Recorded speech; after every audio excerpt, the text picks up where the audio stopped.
Welcome my friends. Come in, come in. Today, I'm going to tell you the story of Saint Patrick, our beloved patron saint. Let's travel back to the late 4th century, when Patrick was just a young lad in Roman Britain. Patrick, the son of a deacon and grandson of a priest, lived a peaceful life, unaware of the adventures that fate had in store for him. Patrick was born into a devout Christian family, where faith was a central part of their lives. His father, Calpurnius, was a respected deacon in the community, and his grandfather, Potitus, served as a priest. Growing up in this religious environment shaped Patrick's values and beliefs from an early age. He was an ordinary young man who enjoyed helping his father with farm chores and studying the teachings of the church. Roman Britain was a land of relative peace, but also uncertainty. The security Patrick knew was fragile, especially with the constant threat of barbarian invasions and pirate attacks. Despite these threats, Patrick never thought he would be a victim of such incursions. His life was simple and full of hope, with no hint of the turmoil to come. But as in every great story, destiny had other plans. One fateful day, Irish pirates attacked his village. At just 16 years old, Patrick was captured and taken as a slave to a distant and unknown land. From a peaceful life, he was thrust into the harsh reality of slavery, far from his family and everything he knew. And so began the extraordinary journey of Saint Patrick, a journey that would forever change the history of Ireland. Now, you might be wondering why we're telling this story. Well, it's a tale of faith, courage, and miracles that shape the identity of our beloved Ireland.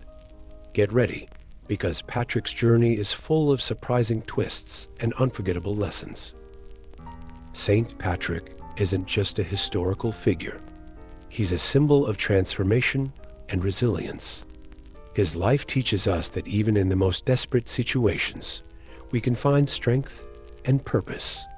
His unwavering faith and determination to overcome adversity continue to inspire us today. Telling his story is a celebration of the Irish spirit.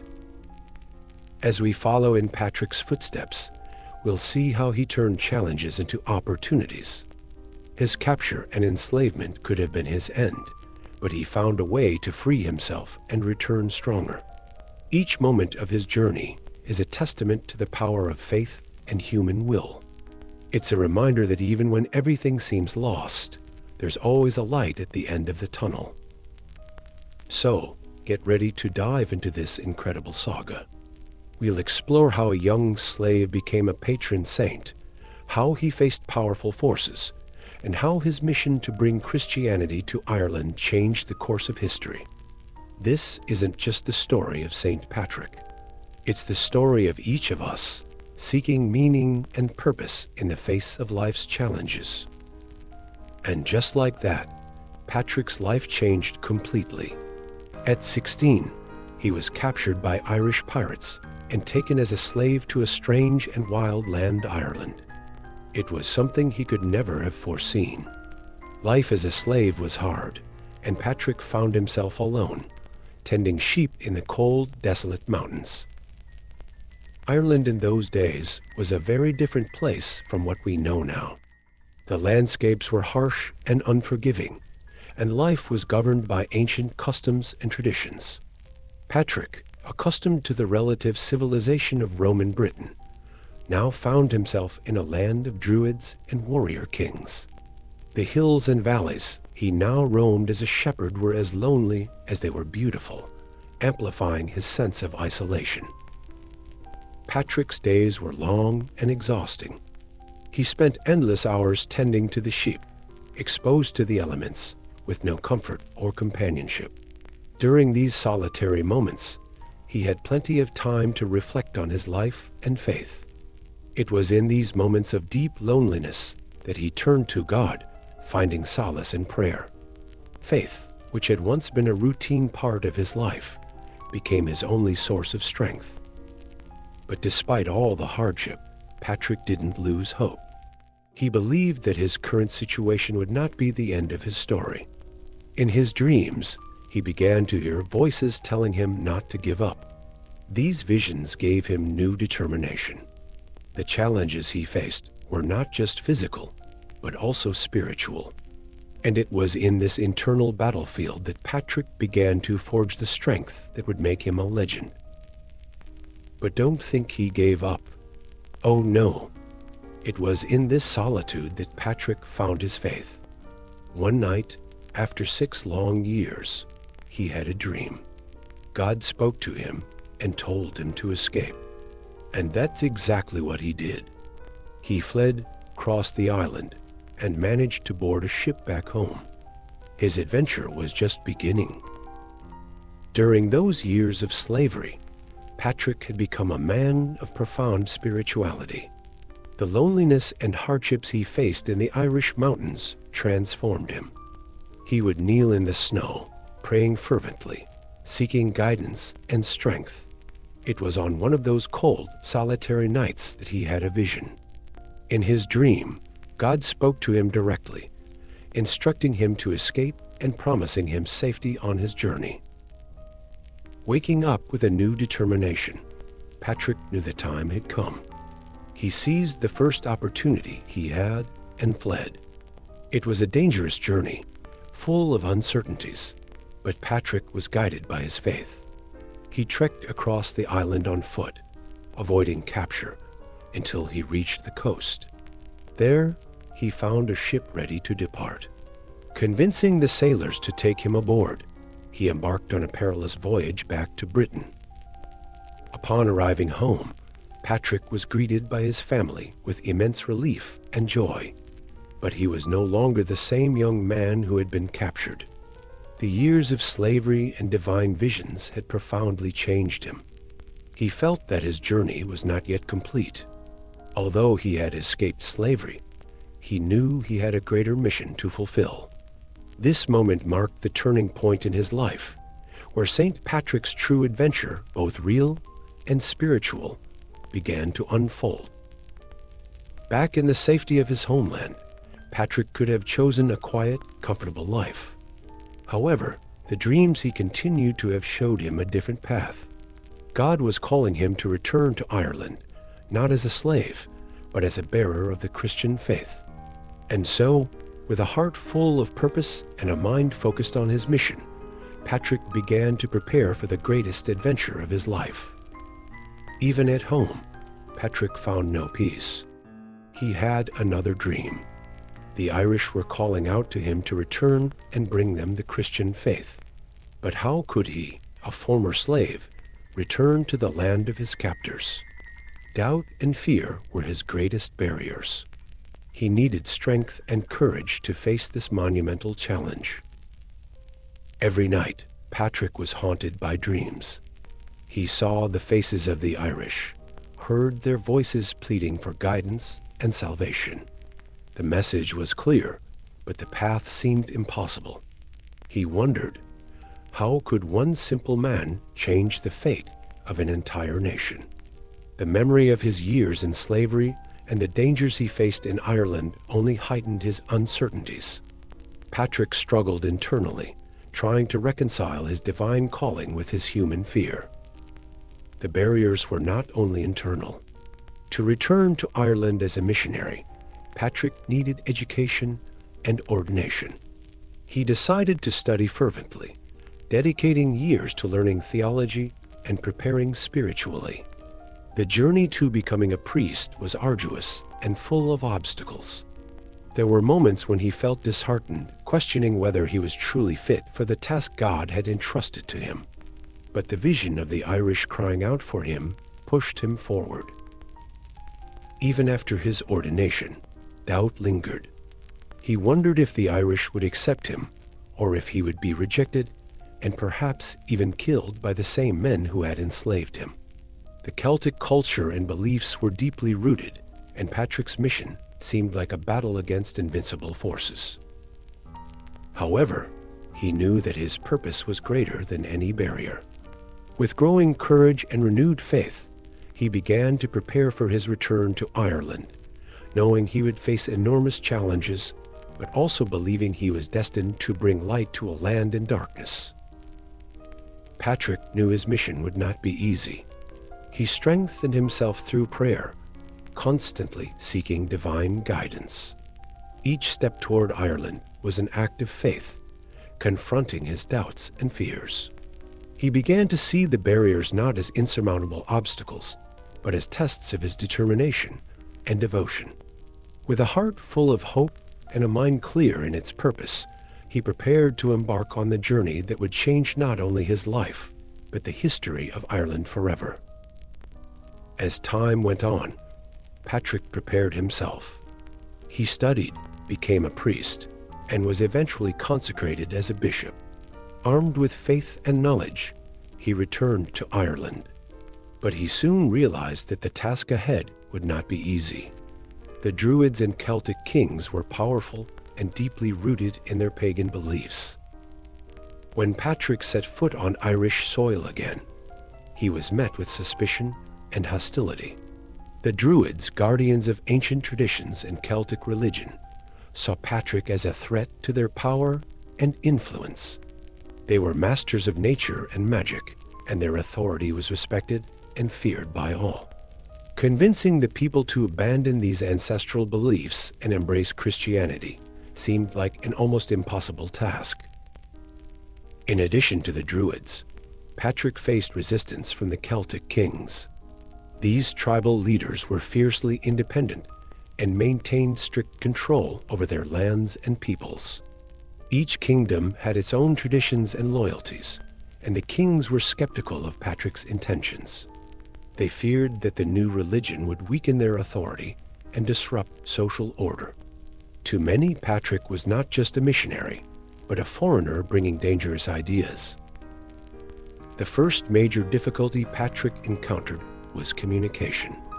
The language and culture were different, and he needed to learn to speak in a way that the people could understand and relate to. He began adapting his sermons, using local symbols and stories to explain Christian concepts. The shamrock, with its 3 leaves, became a vital tool for teaching about the Holy Trinity.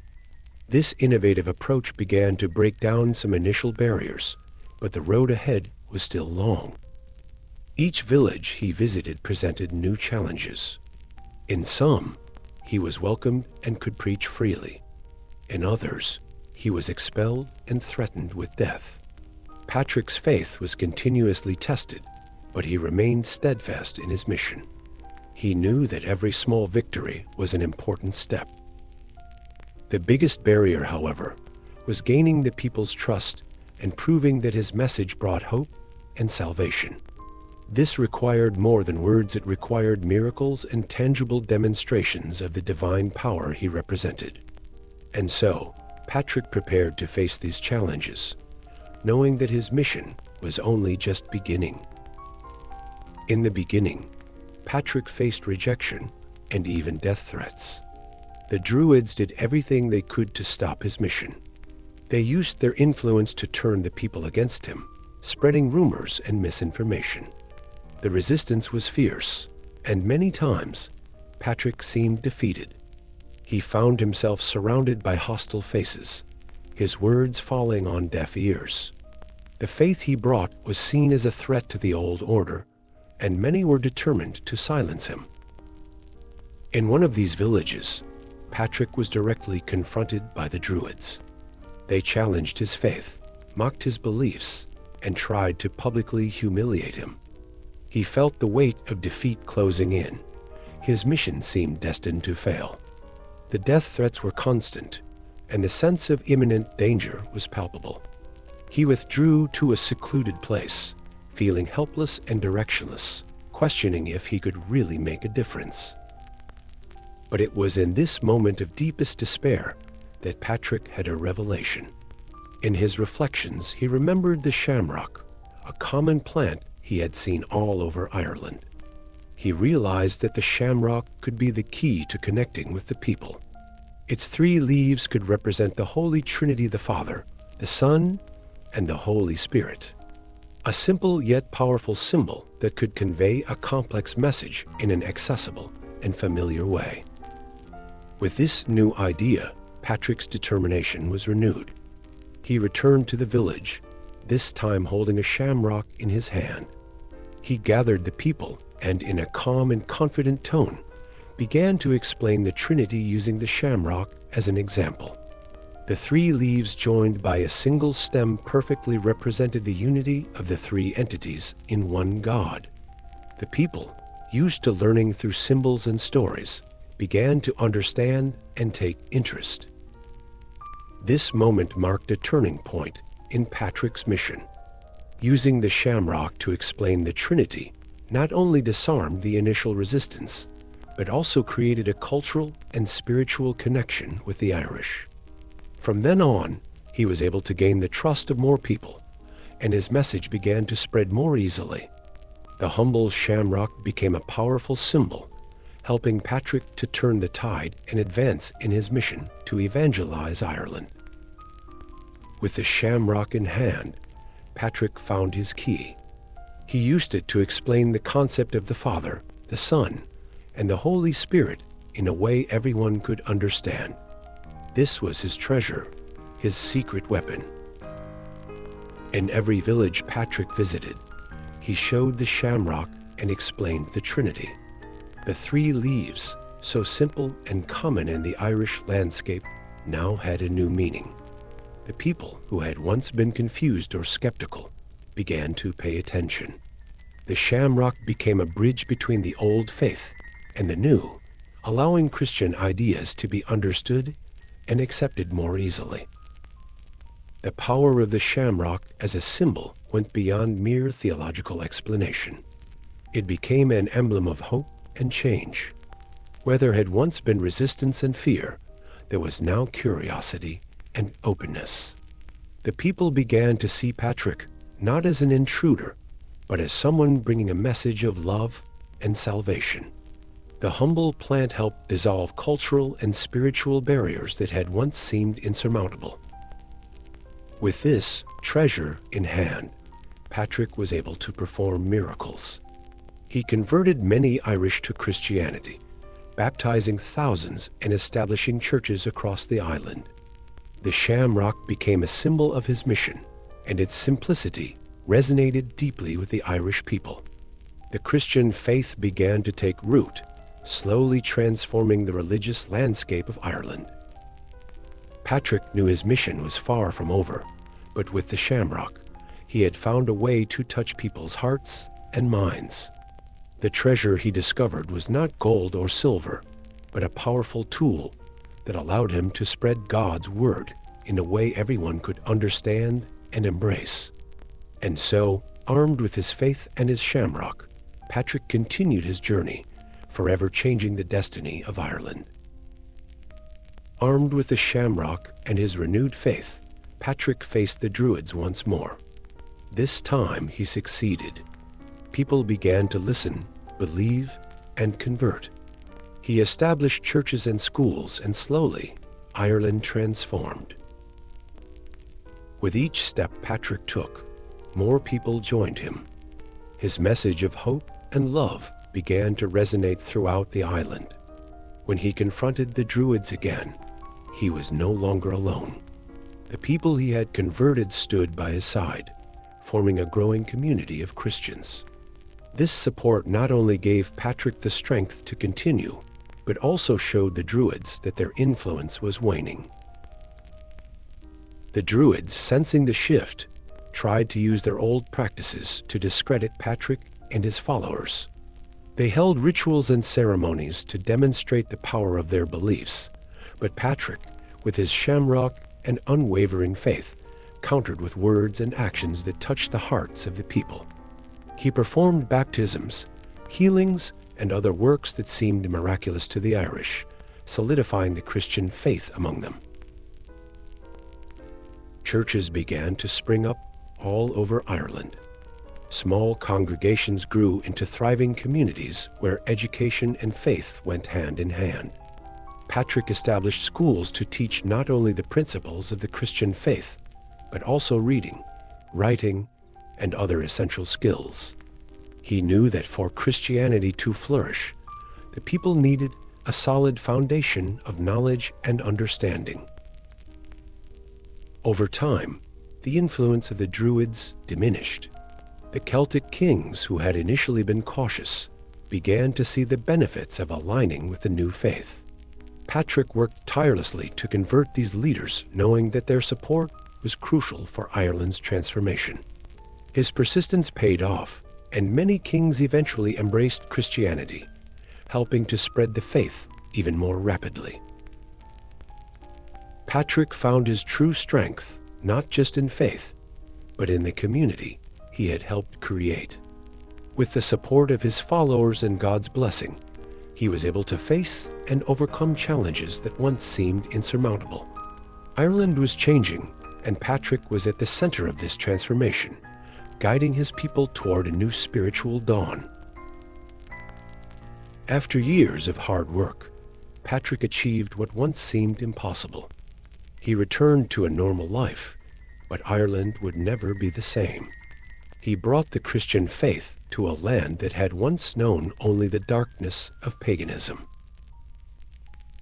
The transformation of Ireland was visible everywhere. Where sacred groves and druidic altars once stood, churches and crosses now rose. The villages he had visited were now filled with Christian life. The people, once skeptical and hostile, now embraced the new faith with fervor and devotion. Patrick's mission had created a new spiritual identity for Ireland, one that resonated deeply with its people. As an elderly man, Patrick walked the streets and fields with a sense of fulfillment and peace. He saw the fruits of his labor in every smile, every prayer, every community thriving around a church. He had faced powerful enemies, overcome immense barriers, and transformed hearts. The faith he planted grew strong and resilient, adapting to and flourishing in the Irish land. Despite his advanced age, Patrick continued to serve his people, advising, teaching, and guiding them. He knew his mission was not just about conversion, but about consolidating the faith so it would endure for generations. He saw in every baptized child a future of hope, in every new church a bastion of faith. Patrick dedicated himself to ensuring that the work he began would continue to grow and strengthen. In the twilight of his life, Patrick reflected on his journey. He remembered the days of slavery, the nights of solitary prayer, the challenges and the victories. Each moment had been a preparation for what he had achieved. He felt a deep gratitude for being chosen for this mission, and a serene peace filled his heart. He knew that while his personal journey was coming to an end, the faith he had planted would continue to grow and flourish for many years to come. And so, Patrick, the young slave who became the patron saint of Ireland, looked upon the land he loved with a satisfied smile. Ireland, once shrouded in the darkness of paganism, now shone with the light of the Christian faith. He returned to a normal life, but Ireland would never be the same. Patrick spent his final years in Ireland, guiding his people with wisdom and faith. He left a legacy that still lives on in our hearts and stories. Every March 17th, we celebrate his life and achievements, always reminded of the power of faith and perseverance. This is how the legend of St. Patrick became Ireland's most cherished story. Patrick's later years were filled with teaching and reflection. As a wise old man, he was a respected and beloved figure, always surrounded by disciples and followers. These disciples, many of whom he had baptized and educated, continued to spread the Christian faith throughout Ireland. Under his guidance, new churches were built, and the Christian faith became deeply rooted in the hearts of the Irish people. Patrick also devoted time to writing letters and composing texts that documented his journey and teachings. These writings became valuable resources for future generations, helping to preserve history and spread the message of Christ. His humility and dedication inspired many to follow his example, living lives of service and devotion. In his final conversations with his disciples, Patrick emphasized the importance of unity and continuous faith. He knew that while his mission was complete, the journey of faith was eternal. He encouraged his followers to keep the flame of faith alive, to continue teaching, and to never give up, no matter the challenges. His final words were a legacy of hope and love, resonating deeply with all who heard them. Every year on March 17th, Ireland dresses in green and celebrates St. Patrick's Day with joy and devotion. Parades, prayers, and festivities mark the date, reminding everyone of the lasting impact of his mission. Patrick is not just a historical figure. He is a symbol of faith, resilience, and transformation. His story continues to inspire people around the world, showing that with faith and perseverance, any obstacle can be overcome. And so, as the old wise man rested, the legend of St. Patrick continued to grow, blooming in every Irish heart and everywhere his story is told. Ireland, once shrouded in the shadows of paganism, now shone with the light of the Christian faith, a light that Patrick ignited and that will never be extinguished. Oh, but that's a story for another night, my friends. Good night, and may the blessing of St. Patrick be with you all.